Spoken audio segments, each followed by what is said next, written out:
In this video, we're going to unpack the 3 essential ingredients that need to be stirred into your literature review to lay a rock-solid foundation for your study. Let's do it. Hey, Derek here from Grad Coach. If it's your first time here, the Grad Coach channel is where we discuss all things research related so that you can approach your project with confidence and competence. This particular video is based on an extract from our popular online course, Literature Review Bootcamp. In the course, we walk you through the full process of developing an A-grade literature review step by step. If it's your first time writing a literature review, you definitely want to check that out. As a thank you for watching this video, we've got a massive 60% discount offer for you, and you can find the link to that in the description. As a starting point, it's important to clarify that the 3 ingredients we're going to cover in this video are things that need to feature in your literature review as opposed to a set structure for your actual literature review chapter. In other words, there are different ways that you can weave them into your literature review, but regardless of the structure you opt for, each of these 3 things will make an appearance in some shape or form. If you're keen to learn more about the structural options for a literature review, we've got a video covering that as well, and you can find the link in the description.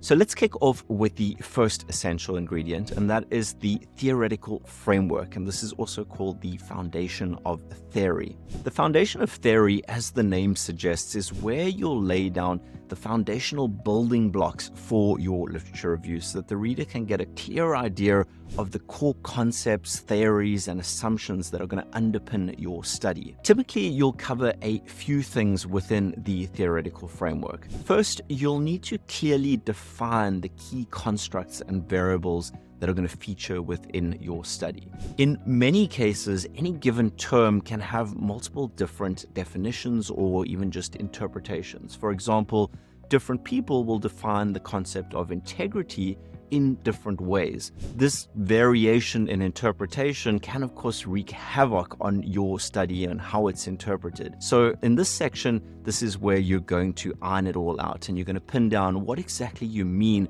when you refer to X, Y, or Z in your study. And you're also going to state why you chose that specific definition. It's also a good idea at this point in time to state any assumptions that are inherent in these definitions and why you feel these assumptions are suitable within your study. Related to this, the second thing that you'll need to cover within your theoretical framework is the relationships between the variables and the constructs.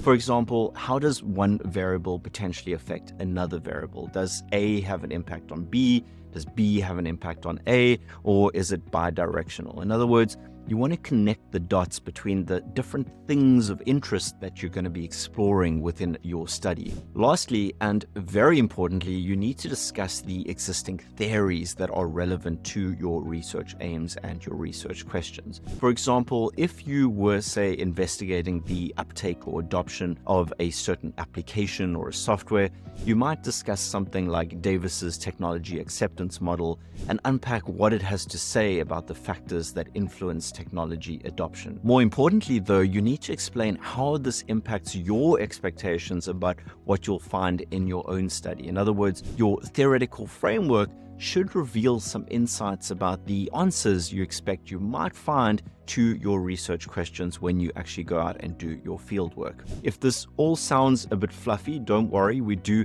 unpack the theoretical framework in a lot of detail in our course Literature Review Bootcamp. So if you're keen to learn more about that, be sure to take advantage of our special access promo using the link in the description. Right, onto the second essential ingredient, which is the empirical research.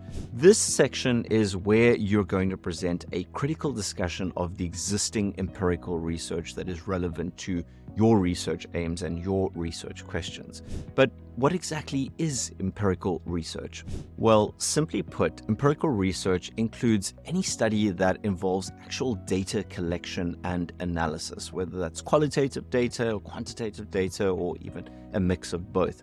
This contrasts against the purely theoretical literature, which is what we spoke about previously in the theoretical framework, as that sort of literature draws its conclusions based exclusively, or at least primarily, on logic and reason, as opposed to data collection and data analysis. In other words, theoretical literature provides a prediction or an expectation of what one might find based on reason and logic, whereas empirical research tests the accuracy of those predictions using actual real-world data. So, long story short, the second essential ingredient of a high-quality literature review is a critical discussion of the existing empirical research. Here you want to try to address some of the following questions. Firstly, what have the different empirical studies found, and are those findings across various studies similar, or is there a lot of variation? If there is a lot of variation, why might this be the case?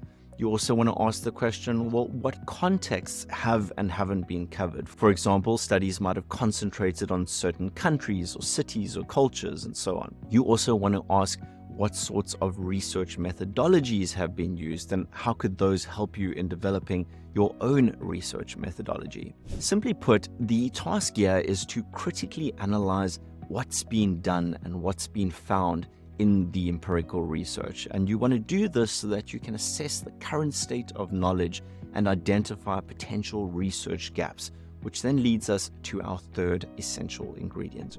The third ingredient of a high-quality literature review is a discussion of the research gap, or perhaps research gaps. But what exactly is a research gap? Well, simply put, a research gap is just any unaddressed or inadequately addressed area within the existing body of academic research or academic knowledge. In other words, a research gap emerges whenever there's still some uncertainty regarding a topic or a question. For example, it might be the case that there are some mixed findings regarding the relationship between two variables, let's say job performance and work from home policies. Similarly, there might be a lack of research regarding the impact of a new technology on people's mental health, for example.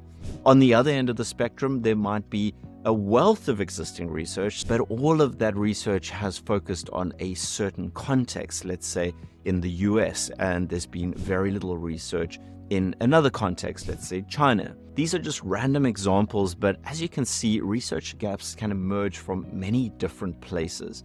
What's important to understand here is that the research gap or research gaps need to emerge from your previous discussion of the theoretical and empirical research. In other words, the two things that we looked at earlier. So your discussion in those sections needs to start laying the foundation for the research gap. For example, when you're discussing the empirical research, you might mention that most studies have focused on a certain context, but no studies or very few studies have focused on a separate context or different context, perhaps that East versus West distinction again, and that there's reason to believe that the findings may differ between these two contexts. In other words, you want to start laying a little breadcrumb trail in those sections so that your discussion of the research gap is firmly rooted in the rest of your literature review. But you might ask, why does all of this matter? Well, the research gap serves as the core justification for your study. Through your literature review, you're going to show what gaps exist in the current body of knowledge, and then your study will attempt to fill, or at least contribute towards filling, one of those research gaps. In other words, you're going to first explain what the problem is, and that is some sort of research gap, and then you're going to propose how you're going to solve it. If this all sounds a bit fluffy and conceptual, don't worry. We do unpack the research gap in much more detail in Literature Review Bootcamp. So if you're keen to learn more, be sure to take advantage of the special access promo using the link in the description. So to recap, the three core ingredients that need to be mixed into your literature review are: 1, the foundation of theory or theoretical framework; 2, the empirical or evidence-based research; and 3, the research gap. Now, as I mentioned, these are just 3 components of your literature review. They're not a structure per se. If you are interested to learn more about structures, you can check out the video that we mentioned a little bit earlier. Alternatively, if you're interested in getting one-on-one help with your dissertation or thesis or any other sort of research project, be sure to check out our one-on-one coaching service where we hold your hand throughout the research process. You can learn more about that and access a free consultation over at gradcoach.com. Until next time, good luck.